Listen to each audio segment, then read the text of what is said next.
Bon, je vous demande gentiment, la salle vidéo Moko, il y a déjà, je crois, 15 à 20 minutes. On a partagé en déjà.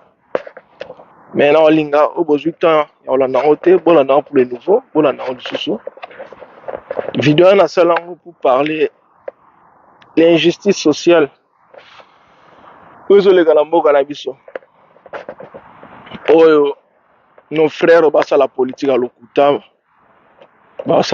Donc, vidéo, on a salle uniquement pour dénoncer, pour motiver les Congolais, tout baisser ma batte, qu'on doit faire face à la voleur, nos frères qui sont au pouvoir, on doit les neutraliser.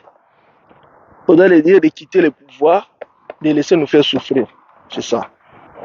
La vidéo est assez longue. Je crois que tout le monde attend Rolanda Bolandi. On va besoin d'attenter. Ce que vous pouvez partager. Franchement, c'est dans les séries, c'est dans les juste été. Il y a d'autres gens. Ils sont en train de vivre heureux. Mais comme ça, on a passé. Quand on essaie de faire comprendre les autres, ah non,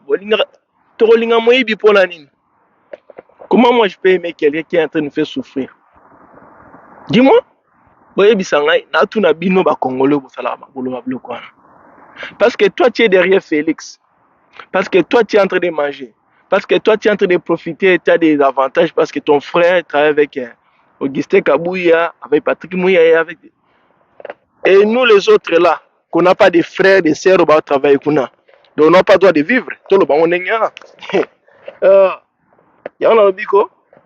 Je vous dis sincèrement, arrêtez vos bêtises là. Botika yango.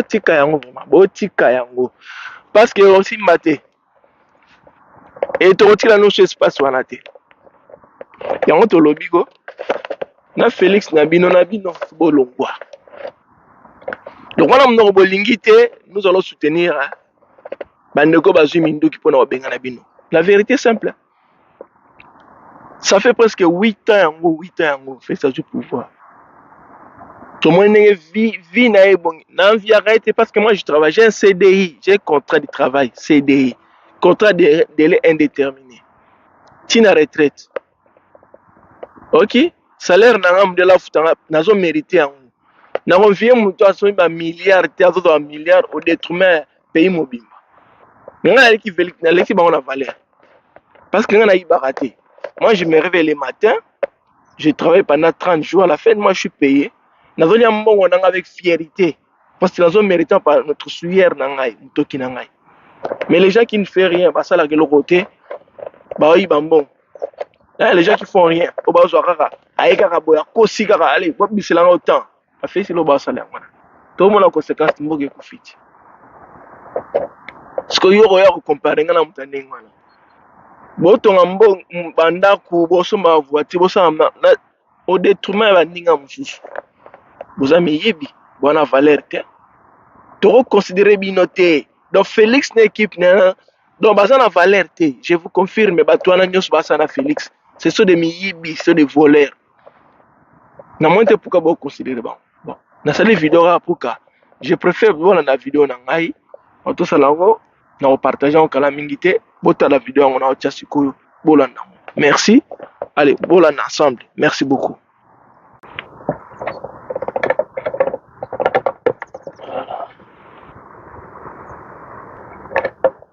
Bon. Tokosala ba commentaire mingi te mais tokoloba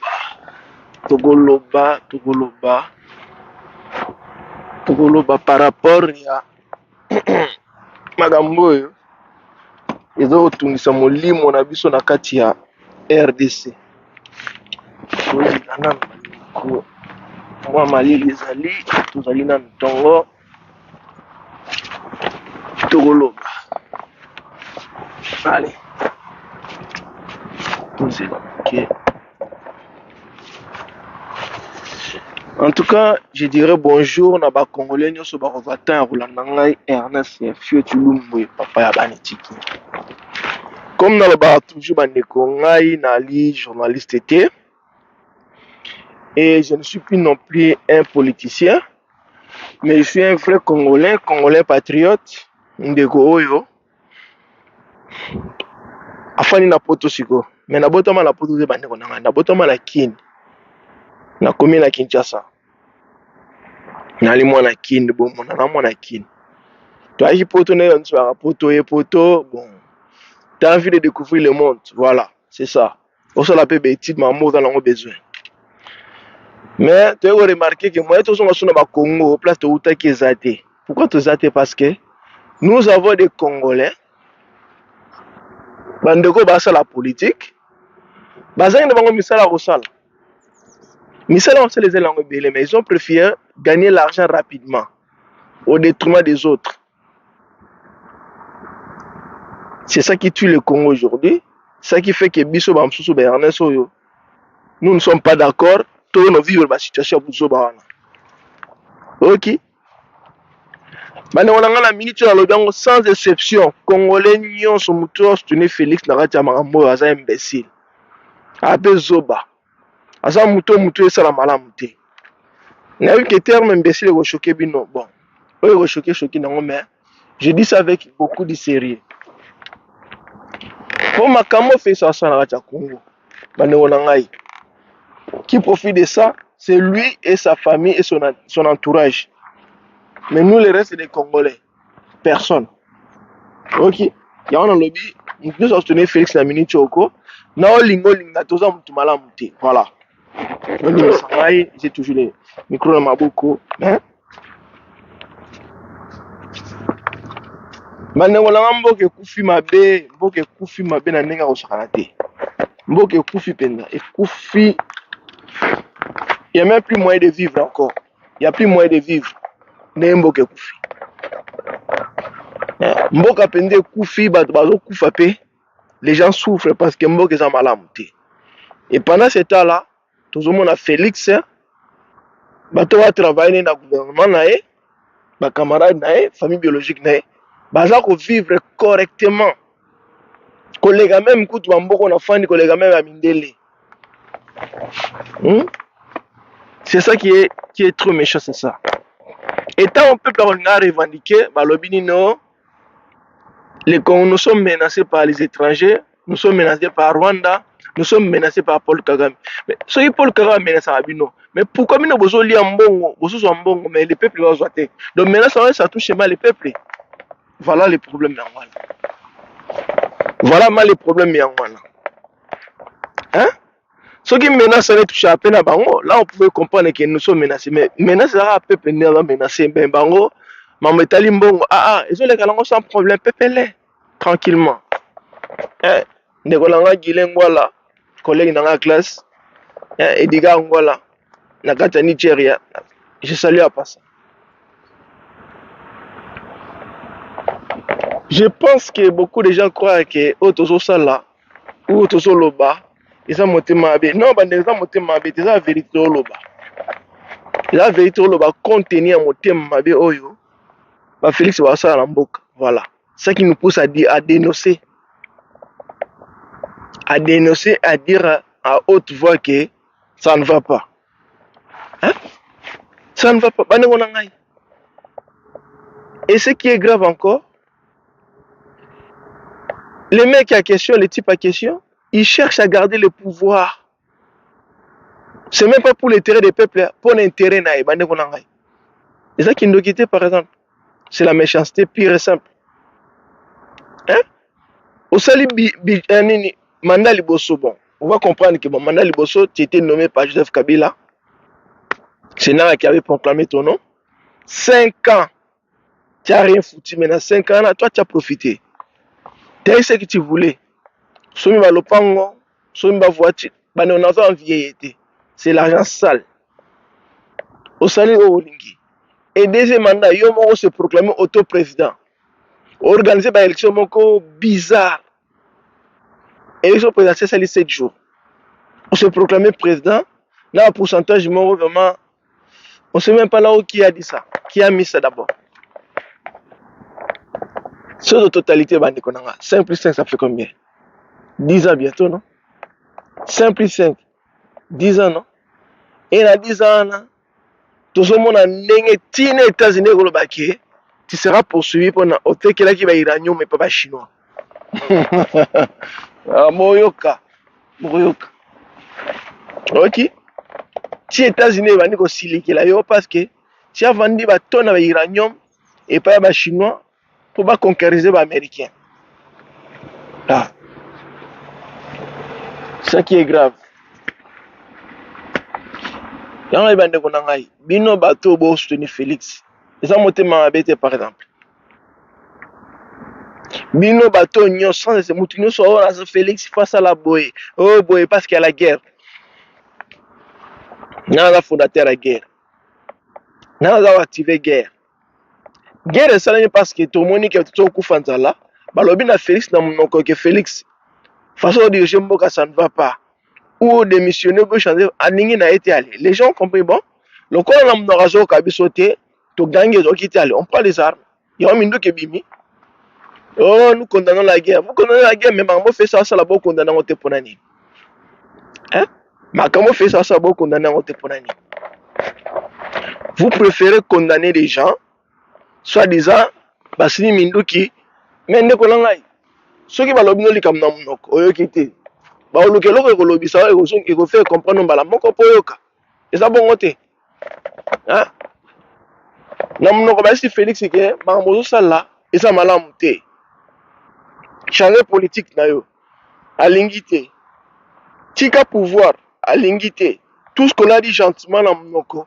To sali to appliquer ba méthode nyonso démocratique, pacifique. Il y en a qui ont fait des synagogues, il y en a qui ont fait des marches. To utiliser ba moyens nyonso les ali passive, les ali correct. Fait ça tient rien à foutre. OK? Alors rien à foutre. Si ko ba basimi mindu ke komi ke bande onanga bozali boma, je vous dis carrément bino ba to bozo ba biloko wana. Et Toroka Bousso Balabinoté. Ok? Toroka Bousso Balabinoté, on va chasser Félix par des armes. Azo mérité. Le col a Félix Aza Rolia. Bino Boza Rolia la Simana. Et vous voulez que vous restez là et Makamay continue. Et vous pouvez attendre qu'il y a la guerre. La guerre, nous avons créé. Au besoin de aussi l'isate parce que vous avez ce beau si par le bolongwa. Allez. Pour garder. Et si m'battez, bah, n'est-ce pas? Vous avez un micro, hein? Na branche on a papier mbalamo. Bonjour bande ngona ngai. Nazo condamner fermement ba congolais nyonso yo. Bazo nga ba faire gobe biso buzo ba Félix. OK? Boza mitema mabe, vous êtes des méchants. Politique na mina lokutana et remarcher et aussi mal souté. Et Félix azo mérité ba bengana ne ba bengana na Alliance Fleuve Congo bar 1v3 sauver le Congo. Azo mérité. Parce ce qu'il est en train de faire, en tout cas, ça fait plaisir à personne. Hein? Je pense que si Félix était normal, guerre en a Congo. Mais l'AFC n'a pas quitté. Mais M23 n'a pas quitté.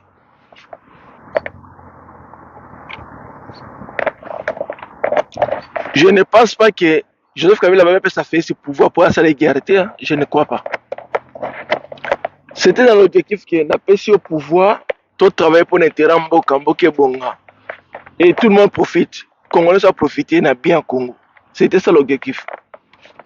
Ce n'était pas dans les bases que tu peux au pouvoir, yoli comme Melaka et les autres va crever. Non. Je m'adresse encore à vous, vous le Congolais là. Bino va Congolais pour talanga là. Oh, ta la vidéo là. Au Boston Félix. Botika bêtise. OK. Botika bêtise. Bon, on va revaler biso le koutate. Il y a la guerre à l'est à cause de Félix. Parce que nous avons dit que politique n'est pas mal. Oh, type ya mulubo ya mutu mutu mabe mwindo lokola goudron et kuna goudron na noir na comme Auguste Kabuya lobi ke kekena oyo ezali ya biso IDPS cité ezali ya nini ya union secret union salée. Hein? Union sacrée. Bozo chine wa kosa batute hein. Auguste Kabuya mitara na kitalata ndengo za mabe. Hein? ere moko ozwa mata mitali nano. Donc ndenge elingi eza mabe nde mpe motema eza na kati eza mabe ndenge wana. Ndenge teinture ezali sombre ndenge mpe motema ezali sombre na kati ka ndenge wana. Donc ce qui est à l'intérieur yango ebimi na elongi. Oki Auguste Kabuya, c'est moi qui te parle. Na basi yango balingaka yo ata lokoso ya mbongo yango ils ont pas honte. Vous imaginez bandeko na ngai bozonduka mbongo awa bomoni ke eloko so akosala te bomokosa ke non. Donc pour dire que tochange constitution ya mboka po biso sikoyo idep bomona bokima na masasi na makolo. Vous allez voir masasi ne kobenga na bino. Auguste Kabuya nasela pesa ki promesse ngai Ernest Fetulumbu papa banetiki yebisa mutu na Félix bosala tout oza na force na pouvoir na bino bo garder place wana soki ekimi bino Auguste Kabuya yo kosambwa mutu liboso na ok yo kosambwa na badéclaration yo kosala wana. Et je vais lancer un appel bino so bosala badéclaration bata Félix bomiyebelaka eza maintenant c'est la vérité. Bientôt vous allez comprendre les conséquences de la déclaration d'Abino. Bientôt, Kalamingité, vous allez comprendre les conséquences. Ça va pas tarder, comme Kalamingité. Mais en tout cas, ça fait mal au cœur. Ça fait trop mal. Comment on a peine qui est, mais vous, comme vous êtes en train de manger, vous avez recépé là, et vous voulez que ça reste comme ça. Quelle méchanceté, en tout cas. Il y a un président Joseph Kabila, la personne a bonjour, place aux alliés. Président Cordon, la personne, Cordon Papa Betrabissima, la personne, Binonio Sora Bandego pour travailler sérieusement. Na aussi ramener l'euro moko. Pour travailler pour l'intérêt du peuple, pour l'intérêt en Mboka. Et là, on a 5 bino avec beaucoup de respect.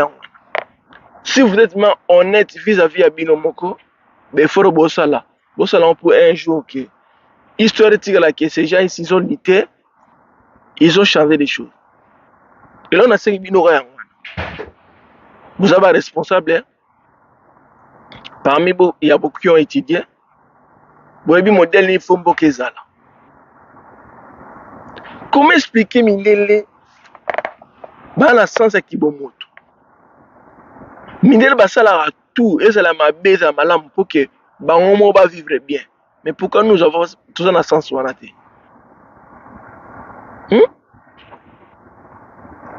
Quand on a loin de Kinshasa, on a vu avion, on a commis la poteau.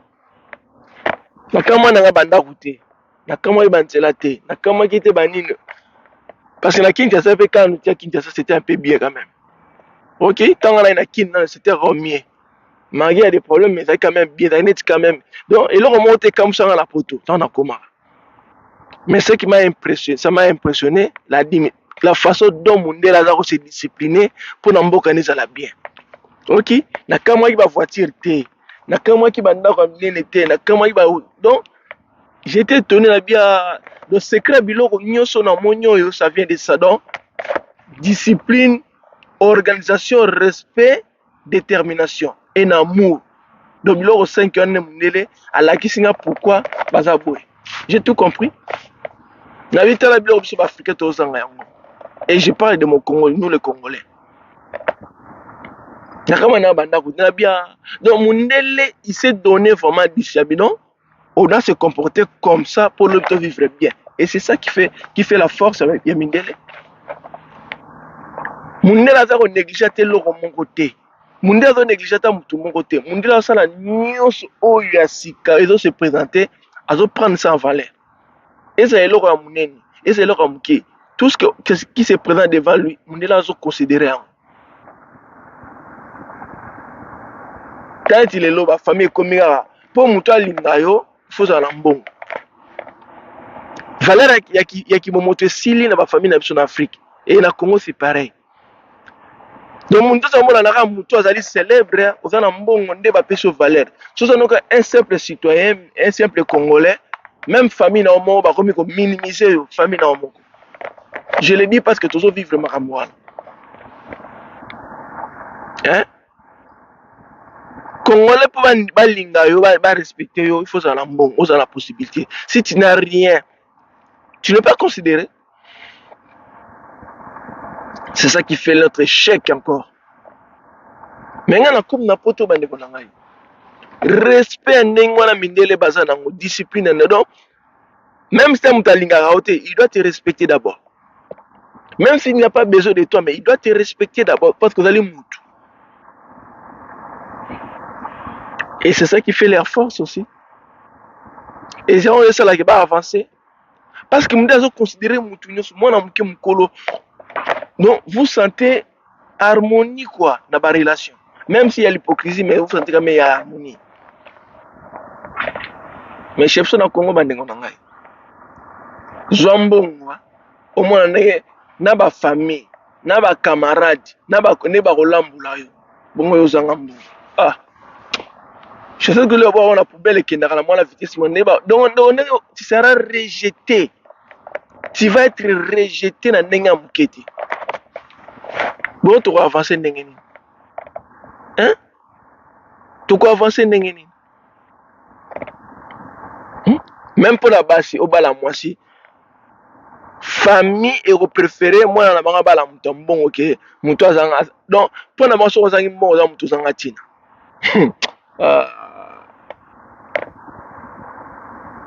Nalinga mindele parce que mindele va faire valoir Ngai Ernest. Balakisi ba qualité ozalaki na kati na ngai balakisi nga bitala. Toi tu es capable de faire ça, ça, ça, ça, ça. Mais dans Congo, il y en a qui me doutaient de moi. OK. Mais na comme pas mindele va être extraordinaire. Il y en a tel habit tiens bateau baby réseau baby savoir vivre. Donc mon a peu son confiance et mon a peu son garantie et mon a ko motiver yo. Donc même si ça t'est faible, rien que motivation ana confiance ba peu ça wana encouragement na et otino sala makambo. O ça makambo tout comme na masala makambo. Oui, parce que tu as vu à ça mais chez toi au Congo ba ko étouffer en mais ba chilo ba zo étouffer mboka.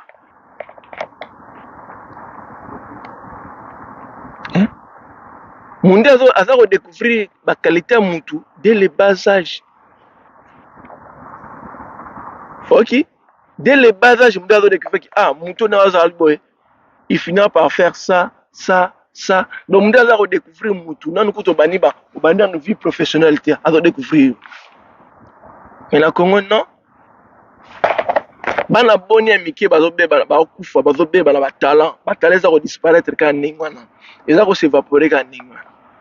Parce qu'on est un pays dirigé par des escrocs, des imbéciles, des criminels, les assassins. Au moins,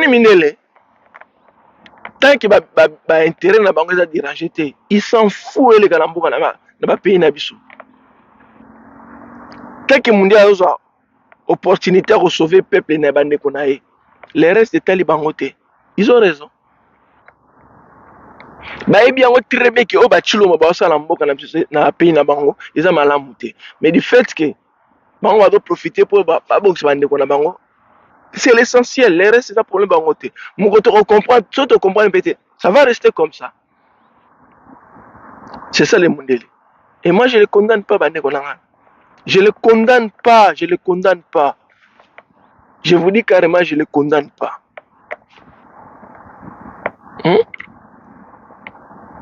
en Afrique, santé malamu te, moutou plein de soucis. Mais comme pas Mundele va prendre le temps Rolanda mais parle-moi un peu de toi. Comment tu as grandi? Vous allez qui n'engeni. Donc Mundele zo lingaeba. D'où vient difficulté ça na ngona no pour résoudre. Vous imaginez na poto. Au sali des gars ko bakangyo penna. Ba bengelo psychologue aye penna ko. Psychologue aye alingaeba pourquoi ça les acte wana à quoi agresser mais il va mettre un mécanisme en place baba noyeba d'où vient cette envie là Il y a aussi l'acte auto-commettre.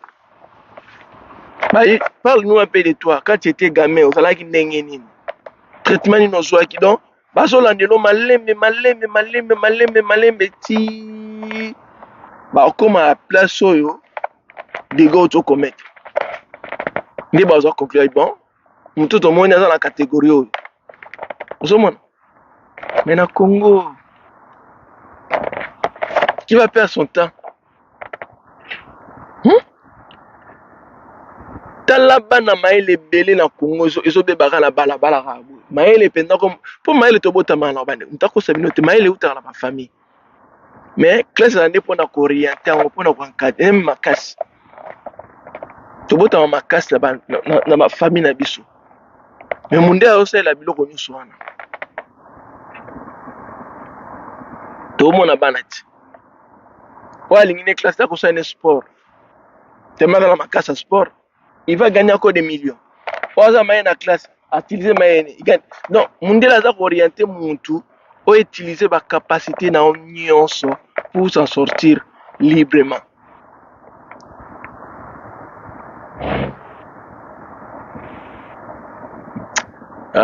eza mamusu na koloba ngo ti sanga mawa eza mamusu na koloba ngo publiquement te donc je préfère garder ce fond esa mawa eza lokola na koridikize mboko na botama je préfère ne pas dire ça esalinga mawa ta nakanisa ngo na bino aloba te mais on va travailler bato basala mboka mabe fo balongwa. Vous imaginez mundele ayebisika bi monsieur Fiot, tu as plein droit de défendre ton pays d'origine. Tout le monde a le droit de ça. Ce que tu fais, c'est pas mauvais. Vous imaginez? Abi mutumo pesa na droit ya ko pekisa yo osala osala. Ba ibi bazali conscient que oso mamboka na biso malamu te. Boso na nga bande. Ils sont très conscients que oso mamboka na biso malamu te. To salani. Ba salani. Tant Félix azoloba ke non, to bengana ba Joseph Kabila, to bengana ba Maréchal Mobutu, to bengana bango ba Mboka biso bungisa mboka, ba pesi pouvoir. C'est là que je félicite le président Joseph Kabila. Malgré que toujours subir encore torture nango, mais quelque part il a bien réagi. Et bon les types ils parlent beaucoup, to pesa ba na pouvoir. Ba eba ke ba fesi ba sa le côté. Et bon, nanga ne proclame pas Martin Fayulu, mais proclame le nom de Félix. On va arriver là où nous sommes aujourd'hui. À qui la faute? Chef Félix devait fait accomplir na partie des IDPS. Augustin Kabouya, Orozouama, Ndeko. Salama Ngungu, Soukanongo Orozouama. Na ebisio kaya. Orozouama, binoso na ba vie la même mende, ba tout le monde, binoso bo soni buso ba wana, po boliaka. Et bande comme ça mon a passe Orozouama. Je vous garantis, non garantir bien. Non garantir bien, moi qui vous parle, Ernest Fiotulum, moi n'a pas Ernest Fiotulum banitiki. Na yesu no relo quoi. Pas sur le monde ça peuple congolais. Na loba so ina kinde se na kufa na nga. Na loba ngo vérité po na ngona ba master. Oto koli na bango, oto tengi na bango, ba viba me na Congo. Un seul tika la mamu no po na fani na nye na ata la vie. Il y a mon boulot, hein. C'est ça mon boulot.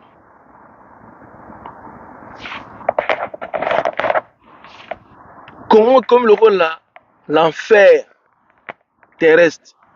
Mais en même temps, le paradis terrestre c'est pour d'autres personnes. Va comprendre les choses.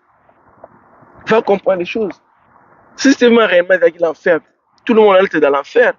Mais autres hommes, une grande partie de la population va vivre dans l'enfer. Mais un groupe de gens va vivre dans le paradis terrestre. Comment expliquer ça? Comment on doit expliquer ça? Il y a un lobby encore, je répète encore, Félix, vous avez des comptes à rendre dans l'avenir face à nous les peuples congolais. Je vous garantis, bino bato bo sepela makamo fisa sala bo ya to soutenir. On vous voit, toi, Getebin. Et je vous donne un conseil d'amis, pouvoir ramener qui m'a binoté. Au moins, il tout le binoko, bon, mériter ma bon mabino, pour moquer dans la protéger, dans l'avenir.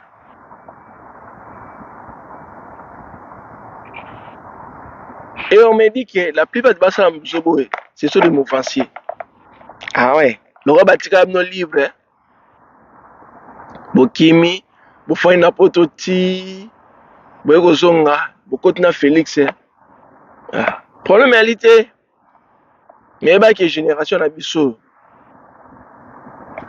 Mindela fungole biso mutu mamingi, ba fungole biso mutu mingi ndo mona, ndia mutu nange fungami trop. On a fait trop la mine depuis naïe. J'ai appris beaucoup. La perte de temps, non. J'ai appris à comprendre qu'est-ce qu'est la vie. Ok?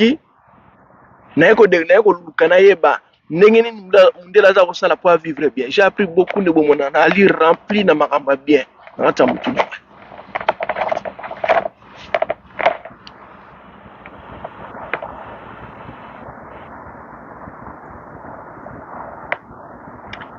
Pour comme riche, il faut travailler en équipe. C'est ce que j'ai appris en Europe. Pour comme un multimilliardaire dans mon Kili, il faut travailler avec les autres. Sinon, tu es aussi là. C'est ce que j'ai appris en Europe, c'est ça.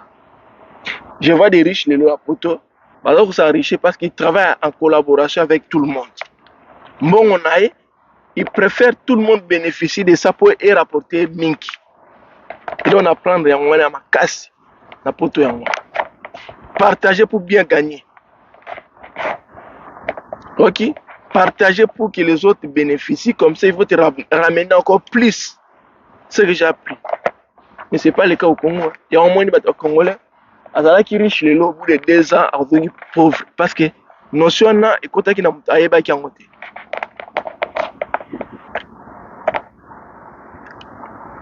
Ce que j'ai appris en Europe, ceux qui lobby, Mboke Bongi, je vais devenir riche facilement. Parce que je vais travailler avec les autres. Et les autres vont ramener beaucoup. Parce que je vais partager avec les autres. C'est ça que j'ai appris.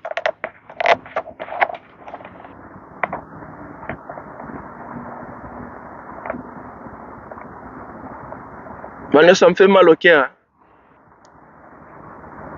Nous avons envié Mindele de vivre bien en boucle. Nous avons envié Bango Makassi. Mais quand je regarde là où je viens dans mon pays d'origine, nous avons passé. Et puis ça a toujours pour ça au lait. Nous avons toujours mawa. Et ça n'a mawa. Et quand je vois bateau batang ba classe à droit et à politique, ba défendre ma bé moi la ma. Et puis ça pour ça na mi sala ma bé. Place na lino. Pour ça na mi boma ko na mi boma.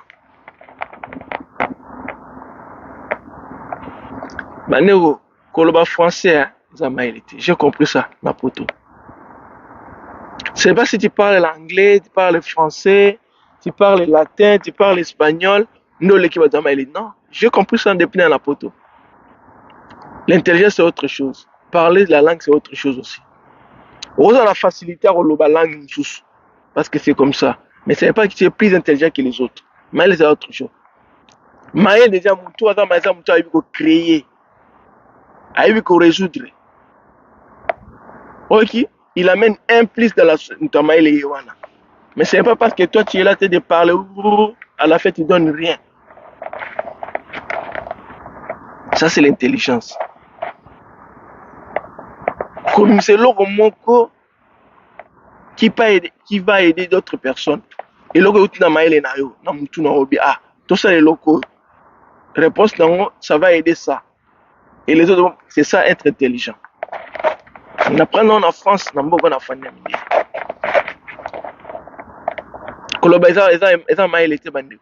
Je parle lingala correctement parce que je suis à Kinshasa, non? Si on a en France, on a français qui est au pays ou anglais qui est. Je vois avec mes enfants, comme sont nés ici, ils parlent mieux français. Quand mes enfants parlent, c'est intimidé. C'est normal. Tout le monde en a Kini. Monsieur de Bota en a Kini. toza lingala ndenge moko te na bande babotami na mboka nafingi te mais ezali mutu aza koévoluer selon environnement là où il a grandi. C'est ça. Donc on s'adapte en fonction niveau oyo ozali. Dommage to mamboka na biso biso moko tokosaka o bato mosusu banefo bafesi balongo et puis topinir bango sévèrement eza te tolongoli bango totiki bango parce que ça va se répéter ces bêtises là. Il faut kolongola bango mpe bapiniso mpe landa bango na nsima. Comme ça va donner l'exemple na bato bakomona bi ah omoni bafesi basuki biso mpe so tosali tokosuka ndenge wana. Voilà, j'insiste et puis nakoinsiste le cas na yango na bi Augustin Kabuya ba Jean-Marc Kabundi et ba Patrick Mouyaya ba tout le monde sans exception Moutoua Nara Félix Obo Kosi biso encore pour la millième fois. Je vous garantis que pouvoir na bino et qui m'a binoté parce que vous allez payer cher na Obo Sasu ba Congolais. Nous sommes en train de souffrir hein? Nous les Congolais à RDC tout le monde a passé. Tout le monde a passé pour les étrangers. Les étrangers profitent de la désordre pour s'enrichir, mais base c'est ça les Congolais RDC. Moi qui vous parle, je m'appelle Ernest Tefio Tulumwe, Alliance Papa Yabane Tiké. Voilà. Et je salue tout le monde qui est bien. Moi c'est mon bal, la personne qui est Ernest qui vous parle. Bato balingi nga te na obligé no pe bolinga ngai te bato balingi ngai to continuer à ningwa na amour wana on ne sait jamais l'avenir soko lingi nga te na obondela o te olinga ngai. Je dis à tout le monde o bolinga nga te ça vaut pas la peine moi que un jour nga na bondela bino. C'est comme ça, comme on dit en français, on ne peut pas plaire à tout le monde. OK bato so bako linga nga na mokilité o bolingi nga déjà ça va o bolingi nga peut-être bozala na position na bino wana. Et on continue comme ça. Nous allons vivre na paix mais mutu mon côté l'énergie c'est Dieu qui m'a créé, qui me donne encore les moyens de vivre. C'est tout. Donc na linga ngai no ina ngai etalika yo na koina na liaka na ndako na hotel so ça na sana mbele o tshela kinga na liaka zongo lelo buka ngo bena buaka pour nazanga kolio na kufu. Mais si c'est pas le cas, papa maman les cas non nzela. Mais Félix Falongo pour na minute fait ça nyoko la ba Congolais. Moi je suis en bonne santé parce que dans la France. OK, je me mets à la place bandeko batke ba vie chance en France était. Donc je me mets à leur place. Donc na okanga mokote. Et na osenga la première Joseph Kabila, na osenga cordon na osenga la cordon Betre Bisima, na osenga ba tout beau travailler. Beau travailler bolongo la buzoba. Bolongo lango ça la bien pour tout le monde. Nous voulons construire notre pays de nouveau avec des gens qui raisonnent correctement, les gens qui s'organisent, pas avec des voyous, pas des escrocs, des voleurs. Non. Là, on ne sera jamais d'accord avec eux. N'habitez ce que je peux dire encore. Vous voulez que je puisse dire encore? Nalobi nyonso te. Tolingi mboka na biso te. Tolingi yango ata moke te. On veut tolingi mboka na biso te. Comment on n'aime pas notre pays? Comment on peut vivre bien sur la terre? Dieu nous a donné presque tout. Bandeko, biloko eza na mboka na biso. Si on était sérieux, le monde entier ko travailler pour na biso ba Congolais RDC. Ndele ba dominer biso parce que biso moto milingi te. Et puis to mi ebité, bo excusez moi. Nazala na bango, na vacances partout nazala tout le temps na bango. Naebi tango munde azosili na tango munde nga solo mabe naebi ngaso munde atalinga bi kotalo oyo je naebi kotanga basinya mindele nyonso naebi ke munde lo atalinga eza ya malamu o atalinga no eza esengo te. Je dois faire attention pour na fanda kana bango na discuter na bango na sala kana bango. Donc je fais presque une partie de ma vie na bango na bata na balaka pe bango et puis na sukisi na bango ngai moko tolingi mboka na biso te bandeko na ngai Mutako sabino te ke mamele na Congo tozali ba innocent non. Ba Félix bali pour quelque chose. Ceux qui n'ont pas je que ba ndimi ba sima mindoki oh M23 parce que ma beza déjà la mboka. Ma bien est poussé ba to ba sima mindoki. Boya ko défendre la ngote. Bino bato lingo défendre parce que bozoli na chef. Boya ko défendre parce que et simba ta mukete je vous dis arrêtez de défendre makambo et ça na sensité. Et la guerre c'est pour faire partie. Bon comment na so ba longoli Félix ba bengani. Ba Congolais ba fandi entre bango na bango. Il y aura plus la guerre en est. La PC mutu na la G. Ce qui va longoli Félix na équipe vous allez voir qu'il y aura plus la guerre. La guerre ça sera plus à l'est. Guerre aussi là. Et les Congolais vont se mettre ensemble pour raisonner comment ils peuvent faire avancer le pays. Bino bozoli a tout ba kufanza na ntezo ba ke non, c'est Paul Kagame. Quelle méchanceté ba ndeko na ngai. Hein? Yozoli a bien la province msusu zo mbongo Congo saka la onengo lingi. So ba tanga tout no bino parce qu'il y a la guerre, on fait la guerre, c'est boni lokuta na kasi boy ko boni lokuta ça hein? Bozu Auguste ka bozu mbongo atidi lobiki non ezali nini kekena ezala ki abiso te ezali ya union sacrée. Tala mwindu vilain mec yo omona ndoki méchant mbongo uti na ngwana uti na ngoyo zali na mbongo liboso yo Auguste Kabulu zali na mbongo liboso tala muyibi yo soni ata soni te bomaka di coach wana na sima chapeau aventurier. Un homme sans valeur, sans crédibilité, sans personnalité. Un homme pamba.